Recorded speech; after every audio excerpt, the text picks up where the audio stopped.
Fulufiga tannakkiriza nti kati Justin Namere minisita era nga yagudde mu bintu. Ono n'avuddeyo n'abeera nga amukolimira. Ani akolimidde ani? Fulufiga yakolimidde minisita Justin Namere. Agambye nti tali musonyiwa. Fulufiga alina obusungu bungi. Agambye nti tali musonyiwa olw'ensonga nti bano mbu ne bbaawe kigambibwa mbu baakuba Fulufiga. Katubeere nga tukuwa akatambi kano.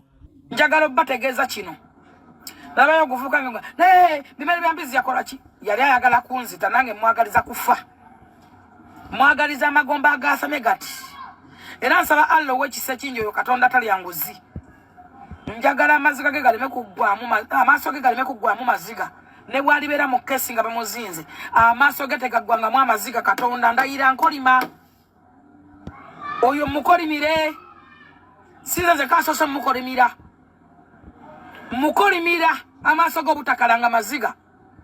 Ne bwaliba bamuzinze akalambo nga kali magombe amaaso ge tegalikalanga amaziga. Ebyana bye tebiggwangamu endwadde n'amaziga bifa biziike biggwewo ebyagenda agabiragabira abasajja abalala. Ozawachewa muwalinga amatongo. Mwala wa mulima nyanya omusazi Asia gwe mwagobaganya. Mwala wa mulima nyanya Asia. Wacha makaga ga step dado galinga amatongo. Ebikoli mona amaziga abantu ge bakabye. Abe mwanyi, abe motoka, abachi. Twendera bongama minister nga suspect. You were suspect or criminal. Oina record eruzira. Nabo oli ntwalayo tekikola mawulire njogedde kubanchi manyi olwanidde makindawo ku court ng'ofiirawo nga wosiiba ne batuuka okugoba ng'osiiba ku court ng'otwala eruzanga tolina musango nga tolina ki abawooza musonyiwe muveeko musimanyi kola ki mumanyi byakola abadde ku court amakinde nga wasiiba n'asulawo nga yajoteka emisango yeyita looya looya kyala tategera tabalina kusoma kapande ne bamugoba bugobi ne bamwetamu nga ne wayingira ofisi bagiggala ekikazi kizo kinzenda kizuma kiyo kiwumpugumi. Kati njagala okubategeeza mu lwatu nti nze nina olutalo naye simpalana buwalana nina olutalo nina empalana naye paka lwendiva ku nsoba lwalivaako alisooka munno okuvaako mumudeyo ne mwene mwefulambu era yakikola gwe yakikola nze bwesonyiwa abakusobya emmanyayo yiyo n'entegera yange empulirayo yiyo n'empulire yange sigo gwe baakuba singa nafa singa banziika dda nga ye alya owulira singa ye alya n'akakaana akato eyakwana ako akamala empewo akalina bbibi matako singa nafa singa ye alya abantu batebasiba naabwe ofensi nesigala ng'egenda mu maaso tayimirira. Omanyi bantu ameka bafudde bwe batyo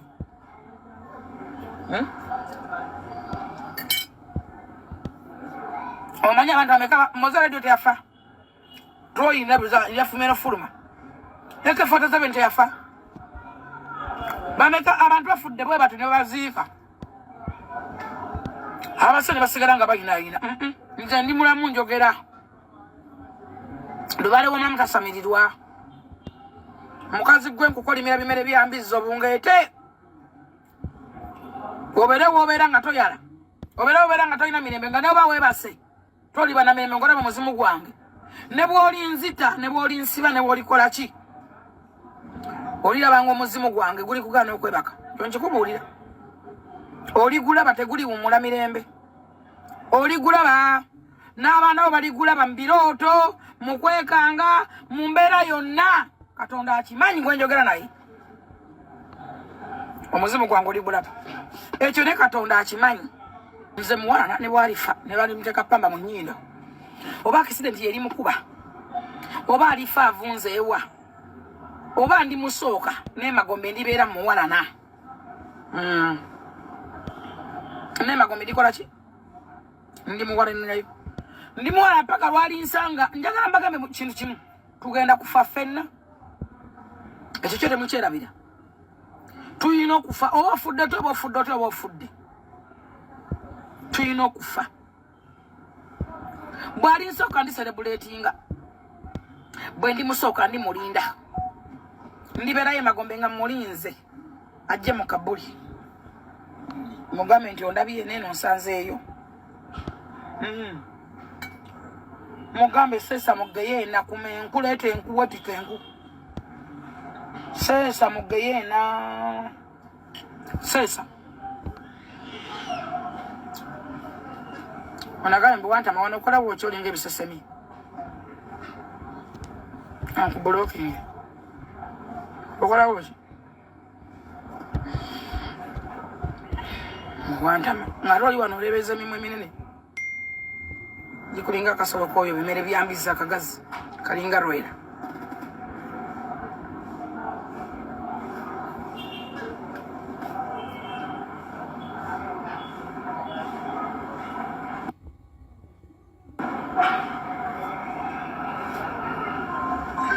nze muwana naye wafuuka president eggwanga ndivaamu era muwana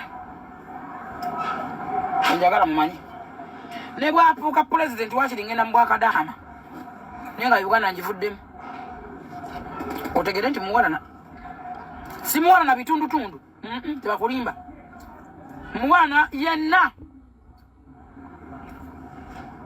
nyina ali Magombe muwana step father we muwana kitalo gwe sala ko muwana naye gwatamanyi muwana temukimanyi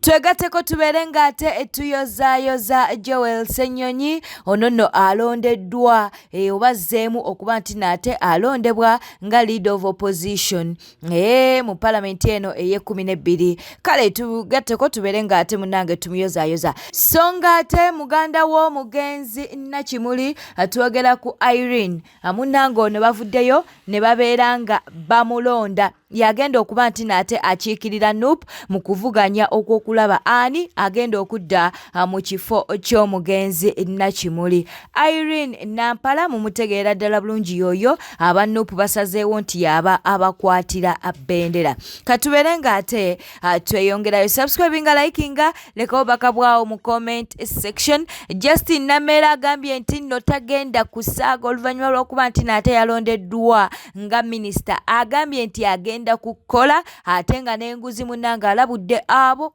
abali enguzi nti munnange ebintu ebyo mwandibadde ng'ate mubikomya mulokoke ng'obudde bukyali kubanga ekijja si muntu ekyo kyomba buwulire tetugenda tukooye okulaba pulezidenti nga alinga aziifu beega ayina okwegayirira abantu okukola bye bayina nedda tugenda kuteeka eggwanga mu layini bannayuganda bafune ku mirembe ne pulezidenti afune ku buwoolero ne kaseko ku matama ng'alaba nti kyeyalwanirira ebbanga lyonna abantu be bafuna obuweereza baba bakuwadde akawumbi mu siteyo eyakwalula esiridde bw'otandaga enguudo ezo ze wakola ziriwa saagala biwandiiko seyina kyeneetaaza biwandiiko ebyo mubipalapalanya mbamanyi gwe kwata oŋŋambe gurupu z'abakyala 10 gurupu za bodaboda zafunye sente ng'ondaga gurupu tonyinyonnyola nnyo gwendagaani yafunye ojja kulooza nti ozimbye apartment naye oli ku borrowed time. Mu mawulire amalala munnange Jeno Muhoozi tanaba kuba nti naapowa ku nsonga zalumbuye screenshot yeyo mukwano avuddeyo n'alyoka abeera ng'ate agamba nti saawa yonna Fred Lumbuye ajja kubeera nga asasula asasulira ebyo munnange byazze ng'amwogerako bwazze ng'amwogerako n'avuma ne maama we n'alyoka alaga mbu nno Jeno Muhoozi simanya baamuraizinga bubi okitegeera mbu baamukuza bubi kati ebyo byonna agambye nti Fred Lumbuye ajja kubeera nga abisasulira. Screenshot yeyo gye tuli mu kuba nti ate tukulaga katubeere nga tweyongerayo mu malala ge tuli mu kuba nti tufuna wano munnange Sheri Matovu avuddemu omwasi obazzeemu buto okuba nti nno alumba Thaddeus Katumba. Mu bulamu buno omusajja gw'oyagala oba gw'olina oba gw'olirekawo ali kuyita omulogo, ali kuyita omusezi, ali kuyita atayagaliza, ali kuyita omubi, ali kuyita buli kimu. Oba omuyina oli mufumbo saawa eno n'omusajja oyo oba wamulekawo oba omulina. Kiba kitya omukyala nga yeezuula oba njagala kati kano nkagamba abasajja mugezeeko okumanya abakazi be muyina mu maka. Buyinza ki obubatuddemu bw'oba tobimanya byo era toli binonoza tobimanyi tomanyi nawe ogenda kutandikira w'omukazi oyo ekitiibwa eyakusanga ng'oli bubi n'abaako eddaala kwe mutuuka ng'olina omuntu oyo aba wa nkizo era aba wa nsonga. Ewa Bobi Wine si birungi eno akatambi kaakano abadde bagezi kati n'opweriwa mukama we yadduka gada ali mu mazina mu Amerika ne mukyala we n'abaana yadduka dda n'embwa zonna n'awaka n'azitwara akolayo ki akyali mu ddiiru naawe no ddiiru tumusuubira okudda ddiiru ne bakama abe sijja boogera mannya kino ekintu bamutuuzaamu kituuze nakubuuza dda nti emmotoka etayitamu masasi sikyakulwanyisa kyakulwanyisa omalega kiyingiza mu ggwanga nga tebamanyi tekisoboka lwaki Besigye teyagigula awo no weetaagawo omuntu nga omutwe gwe guli ogwanga era gulya mmere yokya nga tolya mawoluganya bwe twali tuyingira akalulu baatulaga emmotoka etayitamu masasi butereevu emmotoka etayitamu masasi olina ogireeta ng'eggwanga ligisayininze nga likukkiriza ogigula yatuuka etya ku ggwanga lino erina security gy'omanyi olwo ddiiru yali etandise bannange sijja kwesimbawo nze mbitya nti emmotoka etayitamu masasi n'engeri omusango gwa Arua gye gwavaayo tewalaba Museveni ng'afuluma ng'amaze otuula naye emmotoka bakanyiza okuwulira nga bagwogerako mwami Yoweri Museveni gwe tewamulaba ng'afuluma akatambi weekali NTV bwe mu byobufuzi bya Uganda bwe kyobibeeramu walabawo omuntu gwe bayita Katana teyali mu ntanafe y'amayinja 3 butereevu Katana Rubongoya yavaawa bwe bakutuma okuleeta bannabyabufuzi wali oleeta Rubongoya ne Katana ife twamwekangira ekyabaleeta okimanyi sikimanyi bw'oli kimanyi olisenguka n'omukazi n'anoba nkiddemu nekyo kirekawo abafuutu soja baliwa nayo bano abaana batawanye okuba nabo kati bazuukuse babitegedde bategedde nti ono abazanyirako mbunze nafuluma nga gavumenti teraba eya Museveni okakasa wafuluma teraba mbwenyonye mujjeewo ate mutute simaye bamusibidde waka oyo ina katemba mbuye mugezi nnyo yagamba mugezi ye kirincha ono omuntu si opposition namwe mutwogeza byamaate mutulekemu naye oguba muzannya aguzannye bulungi ala nafukamira juzi wali ku mukutu gwa kwezi ne mwebaza mulamu wange taata webale tuzanyirawo azannye omuzannyo muzannyi mulungi azannye omuzannyo mulungi nnyo omumanyi. Due to public demand, I'm here to clarify my name about the ongoing saga of 25M. Ekituufu Mirembe ayambye abantu bangi nnyo nga nange muntwalidde n'ekya $2.25 bannange si yenze kubanga singa bazikwata ne baziteeka mu lino edduuka lyonna liyinza okujjula bed covers. Naye ndi wane no clarifying nti nze sirina muntu amanja wano ku TikTok. Sirina era singa omukyalo yabeera manja mbadde nsaba aveeyo ayogere nti nze gwabanja clearly then twesorting if it is true. Naye wekiba si kyekyo bambi mulekerawo okusasanyaaga amawulire nti bammanja ate okusirika tekinfula musiru bannange bwe nsirika ne nga nti nsiri sisagala munfule musiru munteekeko eyo obutabo bwammwe mwogerere mwogera bannange because bane ka business kaneno mumanye ngeri gye katandikamu era natandika ne bed cover n'emifaliso nimumanyi business eno gyevudde mbadde nsaba tulemeka kuba because we are here to survive. I'm here to survive era nkyabeetaagira ddala ba client bange okumpagira nange ntuukeyo eyo gye banteeka nange ntuukeko eyo ewawakaniro nange mbereko ne $2.25 nga at least bazimpadde naye wano wendi sinaba qualifyinga kuweebwa $2.25 sinaba qualifyinga era ba client bange mbasaba okujja okumpagira waneno ku Benzora's mattresses and beddings wano wendi mpulira nga neetagamu ne $10,000 ze neetaaga sina n'ekirowoozo kya $2.25 tekirimu ndowooza $10,000 kuteeka mu business eno kusobola kutuuka awo wenjagala. I'm here to survive. I'm not here to be rich. I'm here to survive.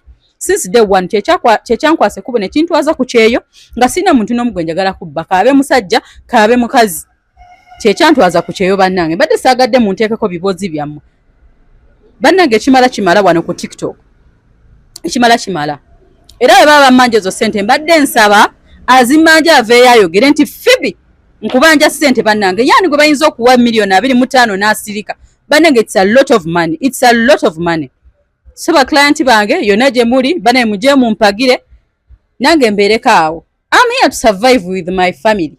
Bagamba kusasa y'omu ku bakyala abalinyumidde obwa minisita kuba waddayo ate n'okusoma n'oyongerako ki ekiganye lwaki mwatuukira omukulembeze temugamba ati sinafa of entertainment n'atulowoozaako n'atatuwa bbalamu yekka n'atwongerayo minisita omulala nga entertainment kyo kituufu era bwe ntudde wano era nga nandisabye omukulembeze okuba nti this time round yalibadde atulowoozaako nga ffe nga ba artist kubanga abasinga bonna bavuddeyo mu naddala abasinga bavuddeyo mu parliament teri mu artist n'omu tubaba beekubiridde naye twandisabye omukulembeze maybe this time round yalabye nga tetusaanidde kate kusaasira tewali muntu alina magezi asobola kubalowoozaako nga mmwe mwennyini mwabulwa amagezi agasobola okwerowoozaako. Effumbiro lyali lyammwe ng'ekisigadde kyammwe kwegabula naye ne musalawo okufuluma effumbiro olw'omukka mugende munoonye obukunkumuka. Tewali mukisa muyimbi gw'ogenda kuddamu kufuna nga mukisa gw'obadde ofunye okuggyibwa eri mu kivumo eky'abadongo nga n'omusiru ayitibwa mu ddongo omulimu gwammwe okulaga ensi nti tuli bakulembeze ate era tuli basomesa. Catherine Kusaasira eyali mukamawo mu Golden Band ne mu Eagles Production mukulu Ronald Mayinja yakwata akazindaalo ne yekkakkanya yekka ng'alowooza kkakkanya Kyagulanyi bw'omuntu azzaawangula abajaase tuba basobya okuwa omudongo. Kaakati gwe bw'oba olowooza nti wali osanyusa Museveni yakutenda bussiru. Gwe ate muntu kikula kyo ye yakulanga emmamba eyeerya yekka. Yes, osobola okuba wakkiriza ddiiru esooka wadde eba yakulyamu lukwe ey'okukolera oli naye ate n'oba musiru ekyonkomeredde n'okkiriza n'eddiiru ey'okwekkakkanya yokka wekka na wekka ng'oleese ekigambo omudongo nga tokireetedde mu mbeera nti omuyimbi wabula omudongo mu mbeera y'ekivumo kiri ekyedda nti awangudde abajaasi ate tubeera basobya okuvuganyisa omuntu omusiru kyokka ng'ate ono bw'abeera musiru naawe oba musiru munne. Gwe ate omusezi abeera musezi omu mu nnyumba oba obusezi bubeera bwa nnyumba yonna. Kakati oli wano oli mu kugamba nti art industry baagisedde oba nammwe babalowoozeeko nga bannabitone kyokka nga mwefuna omukisa ogwewa ne mutagukozesa. Ne wabaawo n'omuyimbi omu najja wagira Masayansi Mpuuga ng'avuma kadongo kamu. Nga Masayansi Mpuuga amaze okuvuma kadongo kamu omuyimbi omu kye yava agamba tosobola kujjayo ba Masayansi Mpuuga abasajja abagezi okuzaama n'oleeta omuyimbi wa kadongo kamu. Naawe oba weevumye. Naawe obeera wekkakkanyiza. Omukisa ogwammwe mwagwonoona. Munnammwe yakuba akajji n'abagamba mujje tuweereze. Temwakoma ku kyakumweyawulako ne mugattako n'ekyokumulwana. Essaawa eno obuuza ffe tuli ludda wammwe mulina kubeera wa? Era omusajja oyo omukulu ow'enkoofiira olowooza musiru kyenkana ki obutamanya nti omuntu asse muganda we nange asobola okunzita? Bw'obanga oli enkwe wakati mu kweyagaliza ne wakati mu kwagala okukola kabampaane lowoozaako nti ono akutumye okulya olukwategeera. Akimanyi nti bw'olya mu muganda wo olukwe naye yennyini talina ngeri gy'ayinza kukwesiga yadde okukwesembereza. Mmwe Museveni yamanya amaanyi gammwe naye ate kyannaku nnyo nti mmwe mwalemererwa okumanya amaanyi gammwe n'obusobozi bwammwe. Omuntu asobola okukuyita nti owange jangu tugende onsaggulireko waliyo abazannyi b'emipiira, waliyo abaafuna ebitone bya Ludo. Ne tobawulira mujje munzannyireyo Ludo bannanga nnoonyeza akalulu. Mujje munsambireyo omupiira bannange gunnoonyeza akalulu. Naye mmwe abayimbi olw'okuba muyina amaloboozi agatambula agavuga n'okusinga emmundu mwe batera okuyita owa enyimbirayo ka Amelia kannoonyeza akalulu. Kakati yayimba Amelia ye ne yeebuusa n'amanya nti bwe mba nsobola okuleeta oli nange nsobola okwereeta. Mwe lwaki mwagala okulwaniranga ebitono ng'ate n'ebinene bisobola okubeera ebyammwe? Bwete tambudde obadde mulabi mulungi alokwekumira ku Newspark channel. Kankusobere ng'osubscribinga, olikinga n'okuleka obubaka bwawo mu comment section. Beera bulungi, weeraba.